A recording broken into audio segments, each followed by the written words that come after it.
So hello everyone, this is Varsha and welcome back to Mastermind. तो जैसे कि तुमने इस वीडियो के टाइटल में देखा, इस पर्टिकुलर वीडियो में हम केमिस्ट्री का कुछ मोस्ट इंपॉर्टेंट एमसीक्यूज डिस्कस करने वाले हैं फ्रॉम द चैप्टर इलेक्ट्रोलाइसिस। तो इलेक्ट्रोलाइसिस में से कौन कौन सा इंपॉर्टेंट एमसीक्यूज है उसको लेकर हम डिस्कस करेंगे और यहाँ पर तुम्हारा रिविजन भी हो जाएगा बोर्ड एग्जाम्स के लिए। बहुत ही लिमिटेड टाइम तुम्हारे पास बच गया है, तो देखो let's start with this video without wasting time. First question है, the first question is the aqueous solution that contains both ions and molecules. Example option A is sulfuric acid या फिर nitric acid या फिर acetic acid या फिर hydrochloric acid. So question में पूछा है कि aqueous solution that contains both ions and molecules. If it contains both ions and molecules, that means it is a weak acid. तो weak acid कौन सा है? Acetic acid. Acetic acid is a weak acid, CH3COOH. This is the formula, chemical formula of acetic acid. तो ये तुम्हारा weak acid का example है. So answer is option number C, that is acetic acid. Next is question number 2. Which statement is not true for electrolysis? So यहाँ पर लिखा है not true. तो कौन सा false statement है वो तुम्हें बताना है. Option A is cations migrate towards the cathode. Option B is anions discharge at anode. Third option is anions get reduced during electrolysis. And fourth option is cations get reduced during electrolysis. So यहाँ पर तुम्हारा false statement या फिर incorrect statement कौन सा है, कौन सा true नहीं है?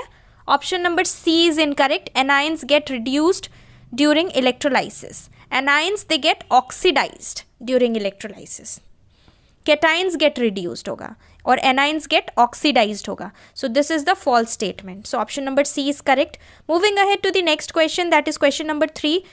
You have to name the electrolyte which is used for electroplating an article with silver. तो ये वाला क्वेश्चन जो है बोर्ड्स में बहुत बार रिपीट हुआ है, मल्टीपल टाइम्स बोर्ड्स में पूछा गया ये question. So correct option is option number C, sodium argentocyanide solution. This is the article that is used for electroplating an article with silver. Now moving ahead to question number 4. Question 4 is the electrolysis of acidified water is an example of. So electrolysis of acidified water, this is an example of redox reaction. यानी कि reduction and oxidation both occurs. So option number C is correct. Next is question number 5. Question 5 is an electrolyte which completely dissociates into ion. So this is which completely dissociates into ions. First question में हमने देखा था कि ions as well as molecules था, यहाँ पर only ions है, that means it is going to be a strong electrolyte. तो यहाँ पर तुम्हारा strong electrolyte है definitely, तो इसका example मतलब correct option होगा option number D, that is sodium hydroxide NaOH. This is a very strong electrolyte. So option number D is correct. Now question number 6 is the inert electrode which is used in the electrolysis of acidified water. So inert electrode, it is platinum. Option number B is correct. Do not get confused with nickel. It is going to be platinum. Option number B is correct. Now next, that is the second last question. Question number 7. इसका answer तुम लोग मुझे नीचे comment section में बताओगे. During ionization, metals lose electrons. This change can be called, first option is oxidation, second option is reduction, option number C is redox and D is displacement. तो तुम मुझे इसका करेक्ट आंसर नीचे comment section में बताना, मैं pin कर दूंगी जो भी करेक्ट आंसर देगा. Now last question, that is question number 8.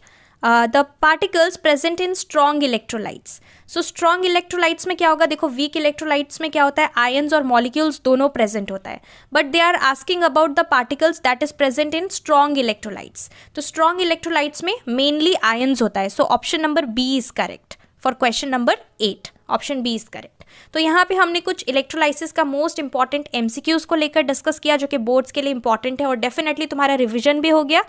इसके साथ साथ नेक्स्ट वीडियो तुम कौन से पर्टिकुलर चीज़ पे चाहते हो, ये चीज़ तुम मुझे नीचे कमेंट सेक्शन में बताना. अगर बहुत लोग बोलेंगे तो हम उसी टॉपिक्स को लेकर डिस्कस करेंगे, वही चैप्टर्स का इंपॉर्टेंट क्वेश्चंस को लेकर डिस्कस करेंगे.